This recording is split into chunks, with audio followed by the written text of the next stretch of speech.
Assalamualaikum warahmatullahi wabarakatuh. Nama saya Mufli Ahmad Syauki dengan NIM 210906006, di mana saya melakukan tugas self-record mata kuliah organisasi internasional. Di sini saya akan membahas tentang peran United Nations World Tourism Organization dalam program pemberantasan eksploitasi seksual anak dalam industri pariwisata di Brazil. UNWTO ini salah satu organisasi pemerintahan internasional yang ambil bagian dalam menangani masalah pariwisata di dunia. Salah satunya, dan yang akan kita bahas ke depannya adalah tentang masalah eksploitasi seksual anak. Atau ada sebutannya itu SK, yaitu eksploitasi seksual komersial anak dalam industri pariwisata. Dalam hal ini, kita akan membahas permasalahan pariwisata seks anak yang terjadi di Brazil.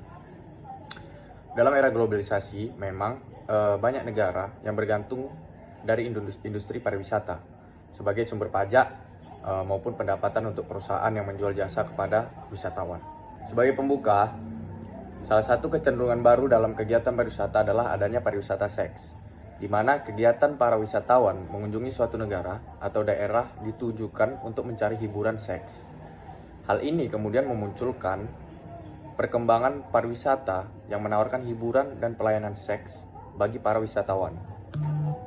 Pariwisata seks menjadi tren dan daya tarik baru bagi industri pariwisata pada saat ini. Negara-negara Amerika Latin seperti Kolombia, Dominika, Brazil, dan Panama merupakan negara yang memiliki reputasi sebagai destinasi wisata untuk tujuan eksploitasi seksual terhadap anak. Anak yang kita maksud di sini adalah anak yang berusia di bawah umur. Jika bicara data, munculnya Brazil sebagai tujuan wisata terkemuka sebagaimana dibuktikan oleh peningkatan yang stabil dalam aliran penumpang penerbangan internasional dari 8,6 juta pada tahun 2002 sampai tahun 2006. Pertumbuhan pariwisata membawa maskapai penerbangan untuk meningkatkan jumlah penerbangan langsung ke tujuan Brazil. Penerbangan dari Eropa adalah sedikitnya satu kali dalam 6,5 jam dan rute langsung dari London dan Manchester ke Salvador, Sao Paulo, Rio de Janeiro, dan Fortaleza. Nah, di masalah eksploitasi seksual anak ini, siapakah yang menjadi pelaku? Yang menjadi wisatawan seks anak bisa saja orang yang telah menikah ataupun orang yang belum menikah, laki-laki maupun perempuan. Ya, walaupun sebagian besar menurut data laki-laki lah ya yang banyak menjadi wisatawan seks anak. Orang asing atau penduduk lokal bisa jadi, wisatawan kaya atau wisatawan yang pas-pasan, serta orang yang memiliki latar belakang sosial ekonomi yang kurang beruntung. Walaupun para wisatawan seks anak tersebut tidak memiliki bentuk fisik, pola tingkah laku sosial, atau perangai yang berbeda, akan tetapi mereka bisa dikelompokkan ke dalam 3 kategori yang berbeda. Yaitu yang pertama, ada yang namanya wisatawan seks anak situasional. Pelaku kejahatan seks anak situasional ini melakukan kekerasan terhadap anak dengan cara coba-coba. Orang tersebut melakukan kekerasan terhadap anak karena dia tidak dikenal dan sifat maaf yang diberikan karena dia adalah seorang wisatawan. Sebenarnya orang tersebut tidak memiliki kecenderungan seksual khusus terhadap anak-anak. Pelaku seks anak situasional biasanya adalah seorang wisatawan seks yang tidak pandang bulu. Hanya saja, karena dia mendapat kesempatan untuk melakukan hubungan seks dengan seseorang di bawah usia 18 tahun, maka orang tersebut memanfaatkan kesempatan itu.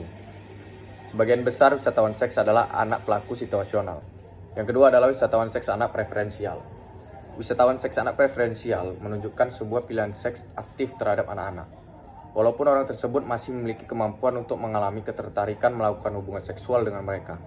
Pada umumnya, wisatawan seks anak preferensial akan mencari anak-anak yang masih puber atau anak-anak remaja. Penting bagi kita untuk dapat membedakan antara wisatawan seks anak preferensial dengan pedofil. Salah satu contoh profil seorang wisatawan seks anak preferensial adalah warga negara Singapura bernama Darwis Rianto Lim dengan umur 31 tahun untuk studi kasus yang mengejar di Temasek Polytechnic School Applied Science. Dia ditangkap oleh kepolisian Thailand dalam sebuah kamar hotel pada tanggal 24 April 2005 karena dituduh berusaha untuk membeli layanan seks dari beberapa anak laki-laki di bawah umur melalui internet. Setelah kita menjabarkan siapakah pelaku yang biasanya terkait dengan eksploitasi anak ini, kita akan membahas siapakah yang menjadi korban. Para korban pariwisata seks anak seringkali memiliki latar belakang sosioekonomi yang buruk. Akan tetapi, ini bukan salah satunya ciri-ciri mereka. Banyak dari mereka yang datang dari suku minoritas, warga pengungsi, dan kelompok-kelompok sosial lain yang termarginalkan. Yang menjadi korban adalah anak laki-laki dan anak perempuan. Dan sebagian dari mereka juga telah menjadi korban kekerasan dalam rumah tangga dan penelantaran. Anak-anak yang bekerja, khususnya anak-anak yang terlibat dalam industri pariwisata dan anak-anak yang tergantung pada penghasilan musiman, dapat dengan mudah menjadi korban pariwisata seks anak.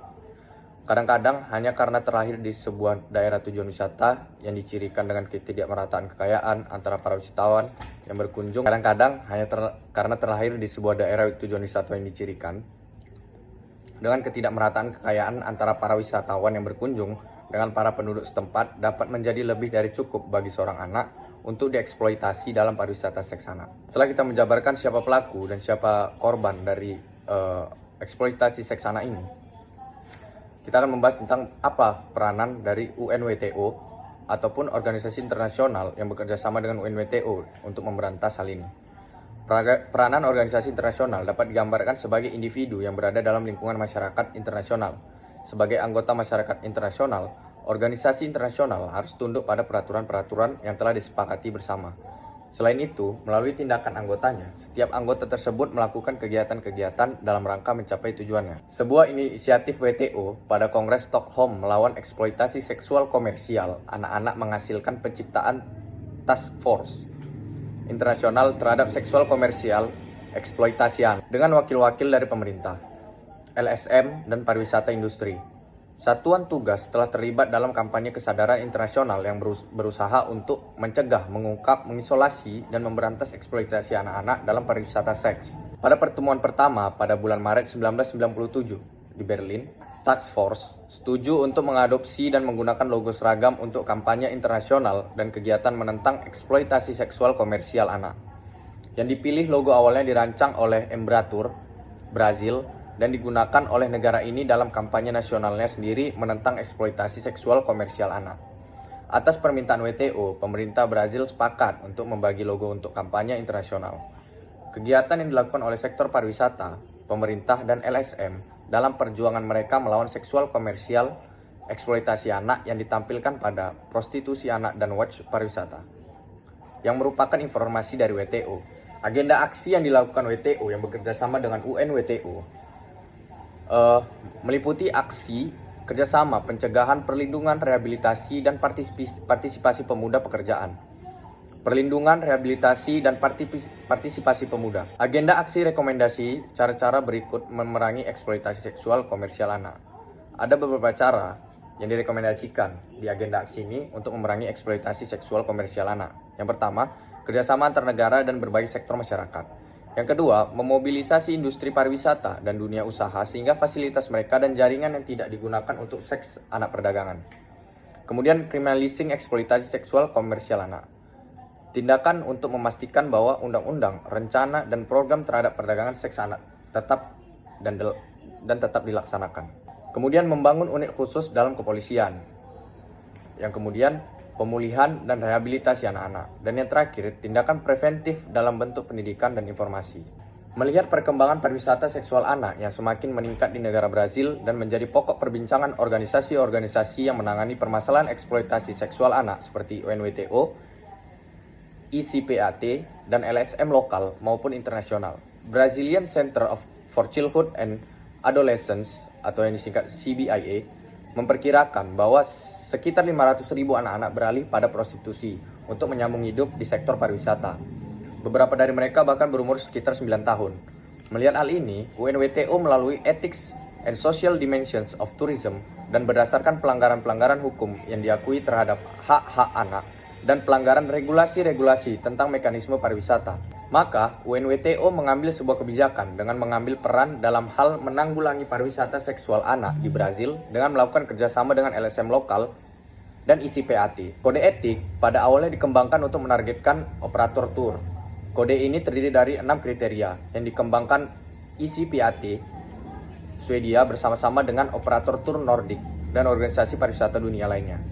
Untuk kegiatan tur operator, mereka yang sama berkenaan dengan memerangi eksploitasi seksual komersial anak. Pedoman perilaku didasarkan pada Deklarasi PBB tentang Hak Asasi Manusia dan PBB Konvensi Hak Anak dengan menekankan pada pasal 34. Elemen-elemen kunci yang harus diperhatikan dalam mendirikan sebuah kode etik. fungsional untuk operator tur. Pertama, kode etik yang perlu diperhatikan adalah fakta bahwa operator tur telah mengadopsi kode etik terhadap komersial eksploitasi seksual terhadap anak. Tidak berarti bahwa operator tur menjamin bahwa eksploitasi seksual tidak terjadi di tempat tujuan wisata operator. Kode melakukan menyatakan bahwa operator tur adalah menyadari masalah ini dan bahwa ia mengambil langkah-langkah aktif untuk mencegah perdagangan seks anak. Yang kedua, koordinasi dengan langkah-langkah serupa pada tingkat etika adalah penting. Yang ketiga, kode etik menyentuh pada beberapa sektor etis dan karena itu, dalam rangka menjaga kredibilitas, perusahaan harus membuat semuanya jelas di mana ia berdiri, juga dengan memperhatikan pertanyaan-pertanyaan etis lainnya. Yang keempat, berbagai negara menetapkan bagaimana menangani eksploitasi seksual komersial anak dari sudut pandang hukum.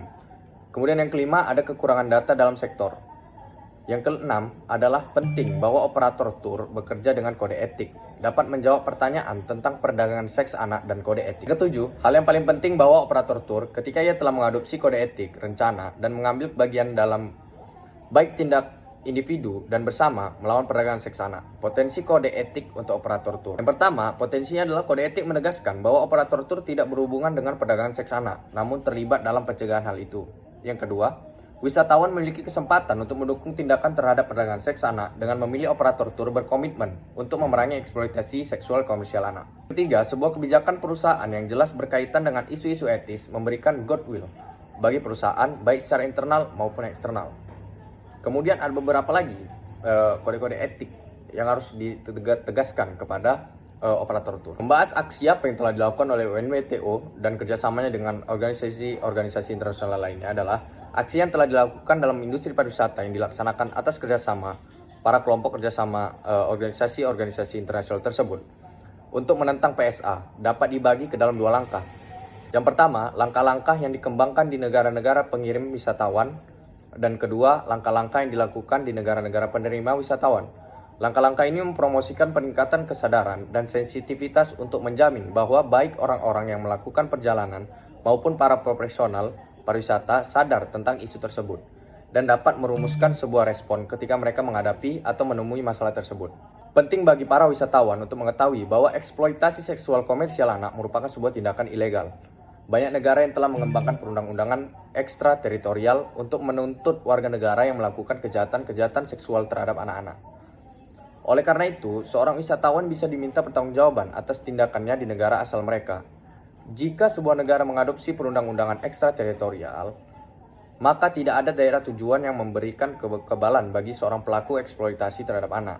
Para pekerja wisatawan merupakan sumber daya yang sangat penting dalam memerangi PSA. Sebagai individu yang memiliki kontak langsung dengan wisatawan, para pekerja pariwisata tersebut berada dalam sebuah posisi unik untuk secara aktif mempromosikan pariwisata yang bertanggung jawab, memperingatkan wisatawan yang memiliki niat jahat tentang PSA, penerima berbagai laporan dari para wisatawan lain, menyebarkan bahan-bahan informasi kepada para pelanggar, dan melaporkan kejahatan kepada kepolisian. Ada juga aksi yang harus dilakukan oleh para operator tur, yaitu memberikan pelatihan terhadap operator tur, mencakup definisi SK, kerangka hukum, konvensi hak anak, profil korban dan pelaku, konsep tanggung jawab sosial perusahaan, latar belakang sosiologis, eksploitasi seksual terhadap anak, studi kasus, latihan role play, dan komponen-komponen lain. Setelah menyelesaikan pelatihan tersebut, para pekerja pariwisata diharapkan bisa lebih mengenali PSA dan melakukan aksi untuk menentangnya. Sebuah perusahaan perjalanan atau pariwisata dapat mengembangkan paket pelatihannya sendiri tentang isu PSA sebagai bagian dari komitmen mereka pasca penandatanganan terhadap kode etik untuk perlindungan anak dari eksploitasi seksual dalam perjalanan dan pariwisata. Pariwisata seks anak merupakan sebuah pelanggaran berat terhadap hak-hak anak. Apakah Anda seorang pelancong, wisatawan, pekerja pariwisata, atau mungkin hanya seorang yang memiliki kepedulian terhadap isu tersebut? Ada beberapa langkah yang dapat dilakukan untuk memerangi eksploitasi seksual komersial anak dalam pariwisata yang direkomendasikan oleh UNWTO dan organisasi-organisasi internasional yang bekerjasama dengan UNWTO. Yang pertama, pilihlah perusahaan-perusahaan perjalanan dan pariwisata yang memiliki sebuah kebijakan untuk menentang pariwisata seks anak seperti perusahaan-perusahaan yang telah menandatangani dan mengimplementasikan kode etik tersebut. Yang kedua, jika agen perjalanan reguler Anda atau operator pariwisata Anda tidak memiliki kebijakan seperti itu, sarankan kepada mereka untuk memilikinya. Kemudian, bicara dengan tegas untuk menentang pariwisata seks anak kepada teman-teman sebaya Anda. Kemudian, memberikan kontribusi kepada organisasi-organisasi lokal yang bekerja untuk menentang eksploitasi seksual komersial anak. Dan yang terakhir adalah, ketika sedang melakukan perjalanan, jangan segan-segan untuk melaporkan semua kecurigaan tentang eksploitasi seksual kepada pihak berwenang setempat. Nah, itulah pembahasan kita terkait UNWTO memberantas eksploitasi seks anak yang terjadi di kalangan pariwisata, baik di negara-negara besar, yang di sini kita cenderung membahas tentang studi kasus yang berada di Brasil. UNWTO bekerja sama dengan organisasi-organisasi internasional lainnya untuk memberantas hal tersebut. Marilah kita bersama-sama mengikuti rekomendasi aksi yang direkomendasikan oleh UNWTO dan organisasi-organisasi internasional yang menentang eksploitasi seks anak di kalangan pariwisata. Mungkin itu saja yang bisa saya sampaikan. Assalamualaikum warahmatullahi wabarakatuh.